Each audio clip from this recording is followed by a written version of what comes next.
got a limit and we're going to solve it analytically, and you should try working along as I go. So what you want to do here is you're going to take this -1 and plug it in, doing what's called the direct substitution.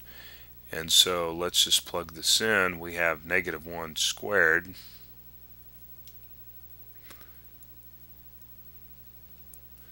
minus 9 times -1 minus 10. And of course that's all over, plugging in the bottom. And what do we get here in the top? Well, you have -1 squared, which is 1, and a minus is going to make that a plus 9 and a minus 10. And of course this is obvious here, that's 0. Now 1 plus 9 is 10, and 10 minus 10 is 0, so we end up with 0 over 0. And so what that means is more likely there's a hole in the graph, and we need to try to, if we can, factor this top and see if we can cancel some terms out. So we have to always rewrite the limit.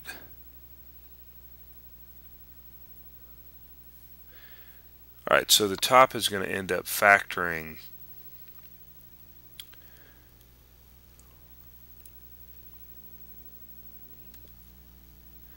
and what are we going to end up getting here? We're looking for two numbers that multiply together to give us minus 10, and when we add them we get -9. So how about like a we know probably a 10 and a 1, and there's kind of a clue down here in the bottom that one of these is probably going to be x plus 1 if we're going to get something to cancel out, then minus 10. So when we multiply this together we end up with x squared minus 9x minus 10, and of course it's all over x plus 1.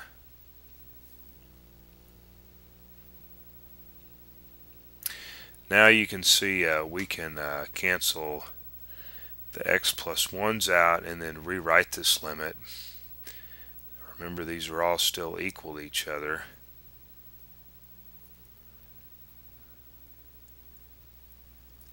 So we end up with x minus 10. And then we do the direct substitution.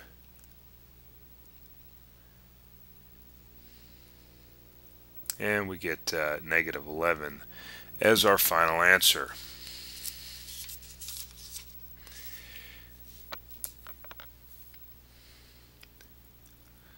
Let's look at another one here.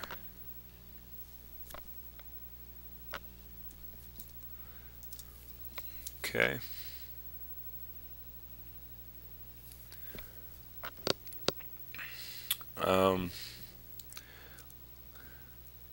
So I write this out, and you need to go ahead and try to work this out as I'm going along. Maybe you can finish before I do.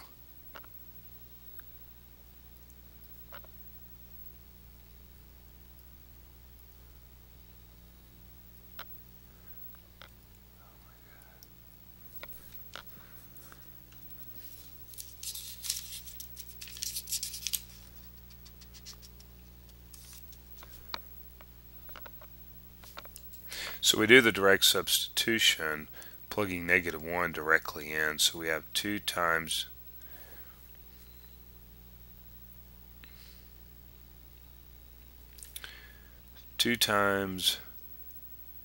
-1 squared minus -1 minus 3.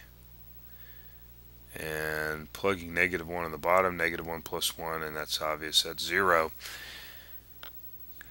So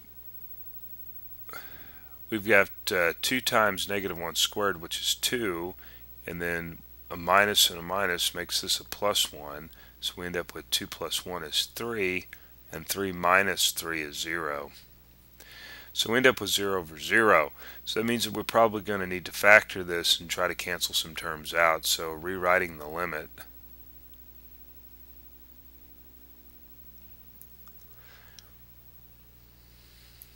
So maybe your factoring is a little rusty.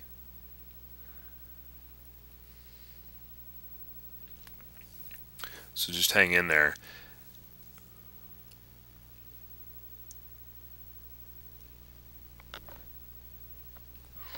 Alright, it's looking like this is probably going to end up being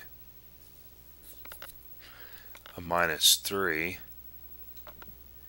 and a +1. Now remember, there's a clue down in here in the bottom, right? Because we have x plus 1 in the bottom.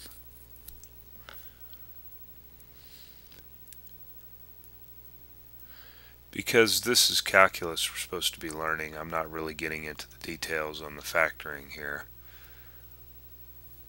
So we take the -1 and well, I think first off we need to cancel some stuff out, don't we?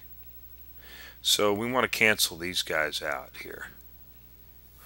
And then we need to go ahead and rewrite the limit again. Now keep in mind all these limits are all equal to each other. So we end up with 2x minus 3. Now we can do the direct substitution.